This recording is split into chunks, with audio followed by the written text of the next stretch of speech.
नमस्कार, आज आपण आलो वाशी ह्या ठिकाणी। वाशी शहरामध्ये अगदी आता दुपारचे जवळपास 1 वाजले आहेत। उन्हाचा पारा वाढला या ठिकाणी, तुफान गरमी आहे। तरी अशा परिस्थितीही या ठिकाणी मतदार वर्ग मोठ्या प्रमाणात बाहेर पडला आहे। मतदार वर्ग बाहेर पडून मतदान या ठिकाणी केले जात आहे। विशेष म्हणजे हे आहे ठाणे लोकसभा मतदारसंघातील हा जो मतदार केंद्र आहे या ठिकाणचं। या ठिकाणी आपण पाहतोय की उन्हाचा पारा वाढला असेल तरी बरेचसे नागरिक घराबाहेर पडले।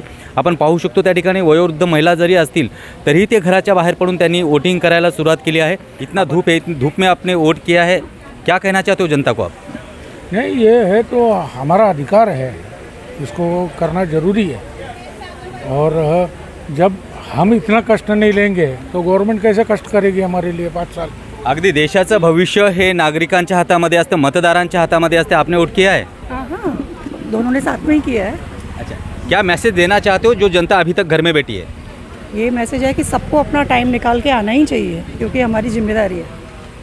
सगळ्यात महत्त्वाची गोष्ट आपली जिम्मेदारी सगळ्यांनी कंप्लीट करणं खरं तर हे खूप गरजेचं आहे। आपण पाहतोय या ठिकाणी बराचसा मतदार वर्ग आहे। तिकडे पाहतोय आपण ऑटोनी देखील मतदारांना आणण्याचं काम त्या ठिकाणी केलं जातं। पाहतोय हे वयोवृद्ध महिला या ठिकाणी आलेल्या आहेत।